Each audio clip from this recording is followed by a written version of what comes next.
I've been taking a long time to make this video, partly because of things going on at work, the start of a new project and my recent promotion, but also because I wanted to get this video just right. I care about the science behind this video, and it's easy for me to get carried away mixing my feelings and the evidence. In my last video, I made it clear that I don't see much of a basis for biological races in the human species. But I now realize that I was using the wrong terms, opposing the wrong movements. I spent my efforts showing that races are not terribly useful, are arbitrary, and that they don't really matter much in genetic terms, a position shared by most geneticists. But my critics rightly pointed out that even arbitrary categories exist. So I don't see any reason to oppose the assertion that races exist, given the proper biological definition of races of organisms, and that they have at least some small aspect that is rooted in biology. We'll call this perspective the biological race concept, or BRC. What I continue to oppose, and what I will present evidence against, is the idea that races are essential concepts in the human population, what we'll call race essentialism, or RE.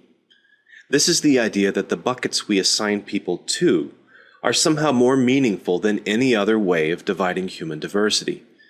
Central to this question is the number of races, the number of buckets, in which we find that the populations are homotypic, that is, of a single type, a uniformity of members.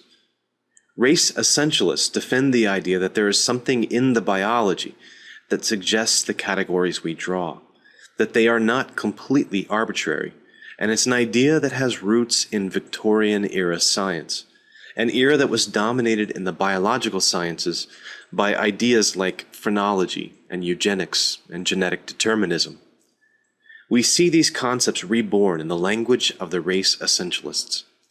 Ideas like dividing the entire human species into large continental categories, and then comparing social characters like criminality, IQ, and income, as though these were entirely determined by immutable characters of inheritance, rather than complex and interconnected factors of society, environment, genetics, and non-genetic inheritance. It is a simplistic understanding of biology, a retro approach to science, and that's specifically what I want to differentiate from the simple act of defining groups in the human population, the biological race concept. The key difference is how much we become wedded to the idea that these concepts really have meaning or force in biology, that they are useful categories in how we treat people, or what freedoms or rights we grant, or how we perceive our fellow humans. In my own estimate, if we let the biology alone determine these divisions, there are either about 350 human races, about 250 of which reside exclusively in Africa, or there is one human race. I'm going to break this up into a series of videos. The first topic we'll cover is the biological versus social construction of race. The human races, as most people think of them, are unquestionably social constructs. That's not to say that there are no biological races, but they're not the ones we use in everyday parlance. The labels we stick on people are not dependent on their actual ancestry, merely on our perception of them. Haplogroups, as I mentioned in my previous video, would be one such biological race concept, since it uses actual genetic markers, but is devoid of the cultural elements that we have imbued with false meaning. It's less prone to confirmation bias and confounding by social norms. What we actually use when we talk about races are socially constructed, truly skin deep, because we judge someone's race strictly on their outward appearance, not their inward genetics. Any overlap with actual biological race is purely statistical and accidental. I give you Exhibit A, the current US President, Barack Hussein Obama. What race is he? You can answer white, black, mixed, and be right on all counts, since his mother identifies with one group and his father another. To most people, his race is not a matter of what genetic markers he possesses. It's how he's perceived, his social identity. He may choose it, he may not. Growing up in Southeast Asia with an adopted father, who knows how he was thought of there, what group he most identified with. But to most Americans, he's the first black president, not the first mixed-race president, not the first half-black or half-white president, simply black. The one-drop rule of race identification has been the standard in the U.S. since long before DNA testing was available. It's obviously not very reflective of the actual markers I would find if I genotyped the U.S. president. He's not atypical for the American population with African ancestry. When genotyped, someone who self-identifies as African American will typically have between 5 and 20% European ancestral markers. Many will have Asian markers as well. The same for those who identify as European Americans. Most will be unaware of very recent African ancestry. This is called admixture, the mixing of different ancestral populations in the genetic complement of a modern population through interbreeding. Admixture is the rule in most places, but especially in areas with a high diversity or multi-regional immigration. Many of the race realists would say that the existence of mixed races doesn't mean they don't exist biologically, but it absolutely does mean that the rules of social race identification are not based on classical taxonomy. There are no half-robin, half-sparrows. That's simply not how taxonomy works. As a general rule, if we can define two populations with a single character, then there really aren't two populations. If there's significant genetic overlap between two subgroups, then they aren't distinct after all. There are two exceptions, not found within strict taxonomy, but still useful in population genetics, and we'll need to see if either or both of them applies to the human species. But I want to clarify early on the idea that an alien coming to Earth, with our same understanding of phylogenetics, would put all modern humans into a single species and a single subspecies. We are all Homo sapiens sapiens. Any differentiation from this point on will have to be below the level of subspecies. The first concept we need to address is a deme.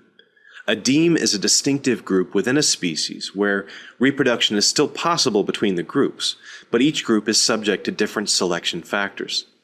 An example might be a single species of bird with two distinctive groups, say a western and eastern group that differ a bit in their mating call and only rarely interbreed. If the differences between the two groups vary continuously across geography, then we have our second concept, a cline.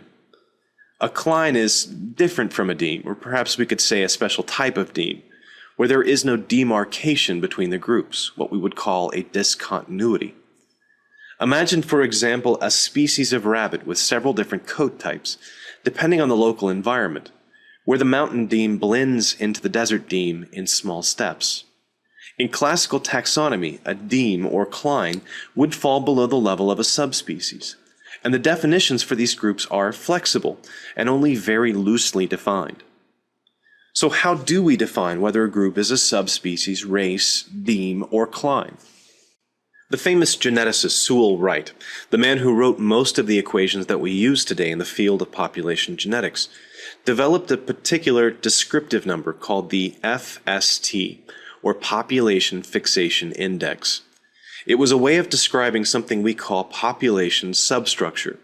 That is, whether a large group is genetically homogeneous, composed of a single large population, or heterogeneous, composed of diverse groups of breeding individuals isolated from each other and genetically distinct.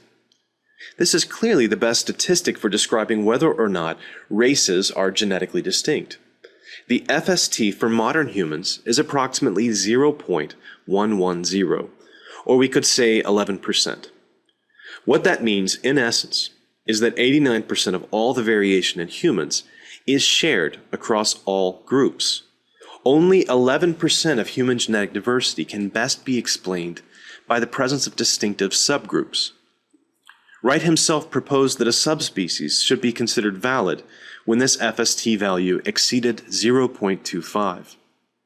Humans don't even make it halfway to the standard criteria, so objectively, by the standard taxonomic practices governing subspecies, human populations don't qualify as subspecies. If we do decide to assign subcategories to the human population, they cannot be called a subspecies. We might still use the term deme or cline. We might still talk about races. There are no criteria that a population needs to meet for these categories.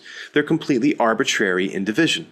We can have 3 million human biological races, or 1.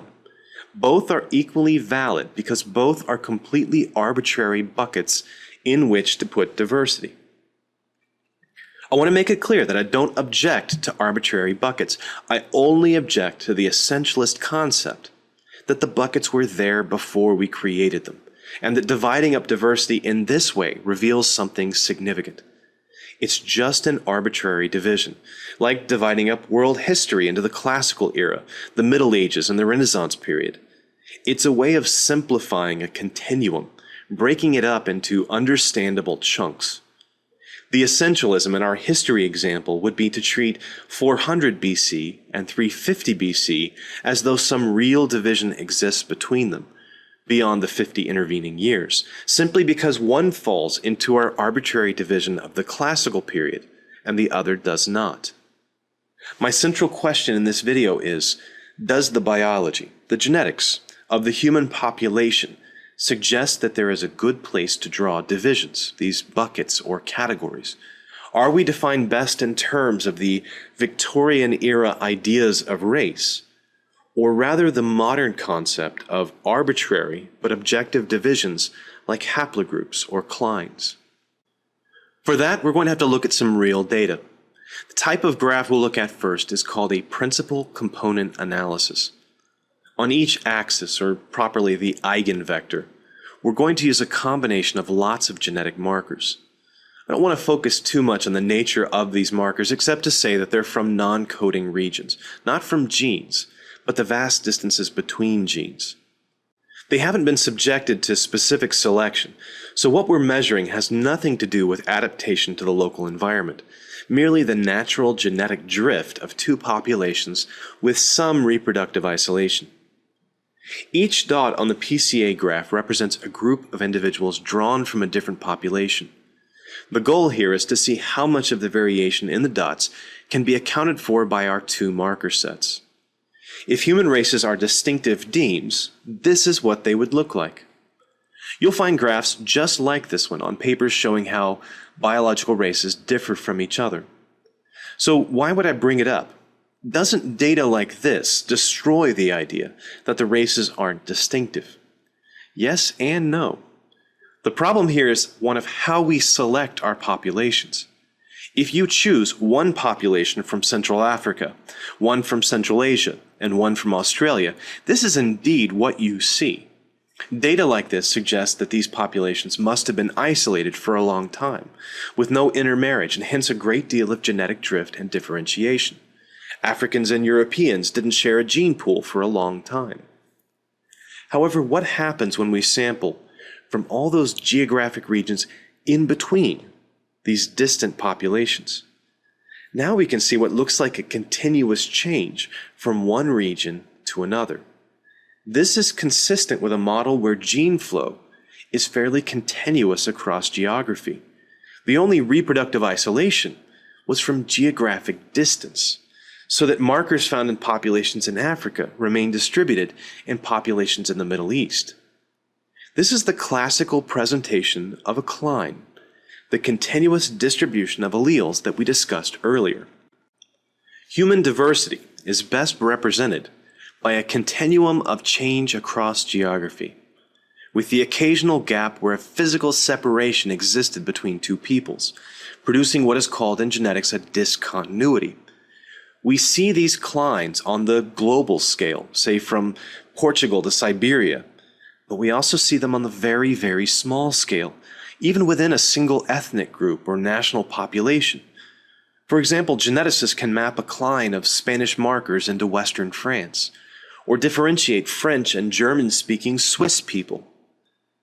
To me, this suggests that dividing up diversity into homotypic groups is probably doomed from the beginning.